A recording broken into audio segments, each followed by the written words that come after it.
Bapak dan Ibu, saudara-saudari yang kekasih di dalam nama Tuhan Yesus Kristus, selamat pagi, salam sejahtera bagi kita semua.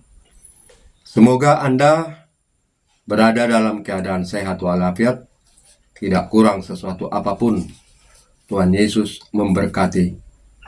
Menjadi renungan bagi kita di pagi hari ini, firman Tuhan yang tertulis di dalam Perjanjian Baru, yaitu 1 Tesalonika pasal 1 ayat 2 akan saya bacakan untuk Anda semua. Kami selalu mengucap syukur kepada Allah karena kamu semua dan menyebut kamu dalam doa kami. Nats ini adalah cuplikan dari surat Rasul Paulus kepada jemaat di Tesalonika. Dia mengatakan bahwa dia selalu mengingat jemaat di Tesalonika dan membawanya di dalam doa serta bersyukur kepada Tuhan tentang iman jemaat di Tesalonika. Bapak dan Ibu sekalian, Tesalonika adalah nama sebuah ibu kota provinsi Makedonia pada Kekaisaran Roma. Jadi, Tesalonika itu adalah sebuah kota yang ketika itu sangat ramai dihuni oleh berbagai bangsa, antara lain orang-orang Yahudi, orang-orang Yunani, dan orang-orang bangsa-bangsa lainnya. Mereka pada umumnya sebelum masuk ke Kristenan adalah orang-orang yang menyembah berhala, patung-patung. Di antara mereka ada juga orang-orang Yahudi yang memang meneruskan agama mereka, yaitu agama Yahudi.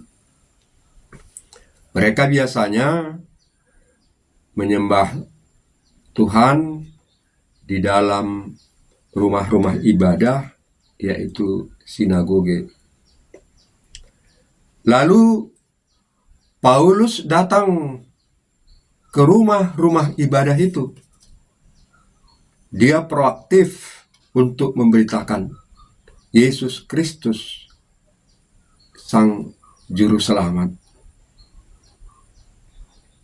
Ketika orang-orang Yahudi melihat begitu pesatnya pemberitaan Injil yang dilakukan oleh Rasul Paulus, mereka menjadi iri hati karena banyak pengikut-pengikut yang mengikuti ajaran daripada Rasul Paulus. Artinya, banyak orang yang masuk menjadi beragama Kristen, baik dari kalangan Yahudi maupun dari kalangan non-Yahudi. Karena begitu irinya hati orang Yahudi, maka mereka mencoba untuk menangkap Paulus dan membawanya kepada pengadilan rakyat. Istilahnya memassakannya begitu. Memassakan Paulus supaya dia disiksa. Ketika itu orang-orang Yahudi datang mau menangkap Paulus dengan cara membawa dia menyeretnya ke pembesar-pembesar kota. Mereka tahu bahwa Paulus berada di rumah Yason, seorang terkemuka di kota Tesalonika.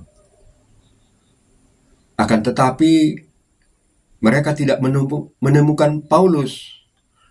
Lalu mereka menyeret Yason yang menampung dia tinggal di rumahnya. Mereka menyeret Yason ke pembesar-pembesar kota. Akan tetapi Yason meyakinkan para pembesar-pembesar kota bahwa apa yang dituduhkan oleh orang-orang Yahudi kepada Rasul Paulus itu sama sekali tidak benar. Bapak dan Ibu saudara sekalian, apa sebenarnya yang dituduhkan mereka kepada Rasul Paulus? Mereka menuduh bahwa Rasul Paulus telah membuat kekacauan dengan ajaran-ajaran barunya. Dan lagi pula Paulus dituduh memberitakan adanya kaisar yang baru selain kaisar Roma ketika itu. Kaisar yang baru yang diberitakan oleh Paulus adalah Yesus sebagai raja bagi mereka. Memang benar, Yesus itu adalah raja. Raja di atas segala raja dalam iman kekristenan. Akan tetapi, bukan raja sebagai tandingan daripada kaisar ketika itu. Inilah yang dituduhkan oleh orang-orang Yahudi kepadanya. Akan tetapi, Yason memberikan penjelasan kepada pembesar-pembesar kota bahwa apa yang dituduhkan itu tidak benar. Maka dilepaskanlah Yason dan mereka tidak bisa menangkap Paulus. Karena Paulus dengan diam-diam, karena keributan itu, Paulus berangkat ke kota Berea untuk melanjutkan misi penginjilannya. Inti daripada yang akan kita renungkan pada pagi hari ini adalah surat daripada Paulus itu mengatakan bahwa Paulus dengan kawan-kawannya selalu mendoakan jemaat Tesalonika, selalu membawakan jemaat Tesalonika dalam doanya dan menyebut nama mereka. Mereka bersyukur karena iman daripada jemaat Tesalonika itu sangat teguh. Itulah yang membuat Paulus bersukacita, berbahagia, dan bersyukur. Karena yang mendirikan jemaat Tesalonika itu adalah Paulus sendiri. Bapak dan Ibu, saudara-saudari sekalian, yang perlu kita renungkan adalah bagaimanakah kita terhadap saudara-saudara kita yang selalu mendapat gangguan, hambatan, atau ancaman dalam melakukan ibadah ataupun mendirikan rumah ibadah. Bagaimana sikap kita? Kita bisa meneladani sikap daripada Rasul Paulus ini, yaitu mendoakan mereka, membawa mereka di dalam doa, supaya mereka mempunyai iman yang kuat, iman yang kokoh, tidak goyah sedikit pun. Doa itu sangat penting, Bapak dan Ibu, supaya Tuhan Yesus Kristus mencurahkan rohnya kepada saudara-saudara kita yang mengalami penderitaan dalam menjalankan ibadah. Inilah yang perlu disampaikan melalui renungan pada pagi hari ini. Mari Bapak dan Ibu, kita saling mendoakan satu dengan yang lain, supaya Tuhan memberikan kekuatan. Dan kita juga mendoakan bangsa dan negara kita agar dalam keadaan damai, penginjilan bisa berjalan demi untuk kemuliaan bagi nama Tuhan.